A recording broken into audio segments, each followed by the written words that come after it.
மறக்காம சர்ப்ரைஸ் பண்ணுங்க. Thank you.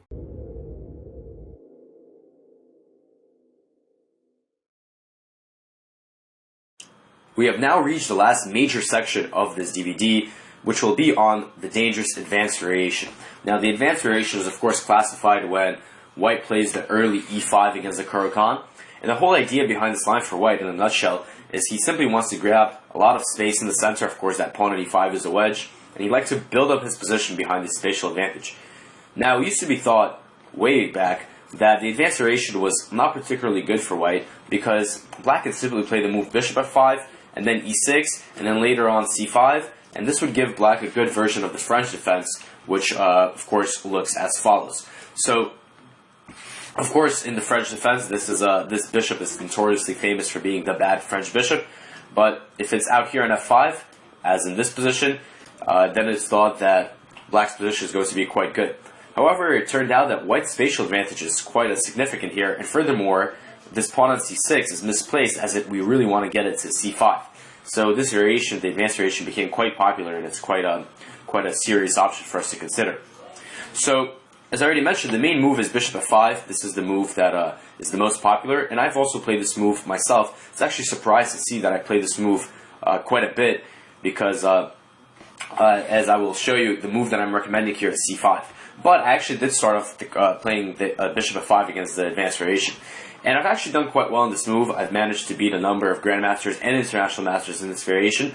But I actually did not play it for too long. I played it for a couple of years, and then I switched over to playing the move c5. Now, the reason for this was as follows. Two reasons. First of all, bishop f5 is very, very, very theoretical. There were a lot of variations to keep up with, and frankly, I was not up for it to continue constantly refreshing and renewing my lines. It was actually quite difficult to keep up. As I already alluded to, this variation is quite popular in all levels of chess, including the top grandmaster level, and with this variation being played almost every tournament, it was becoming quite difficult to literally keep up with every single game. So I decided that was a little bit too much for me, so I dropped bishop f5 for that reason. Another reason is that I was always attracted to this move c5, because of a number of quirks in the variation that I will now show you in the following chapters.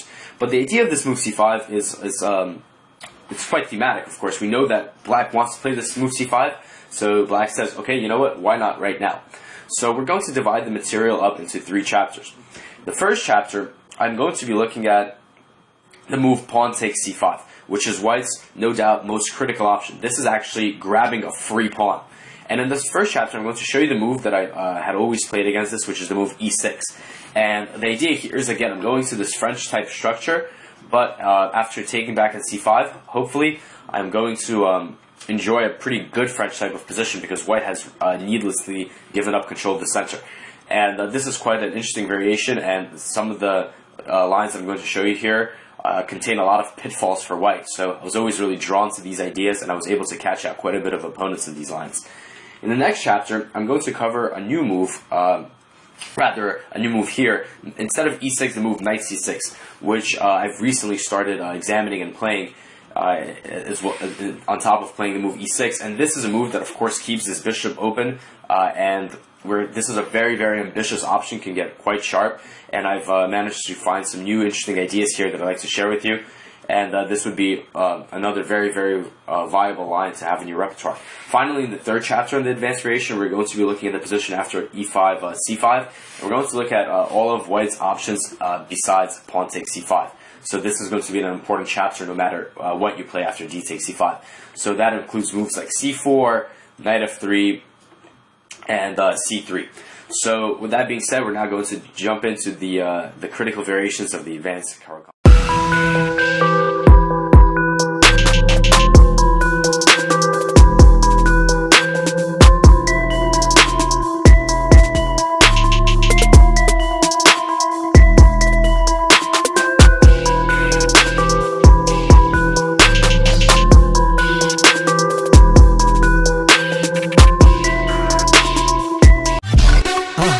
மறக்காம surprise பண்ணுங்க.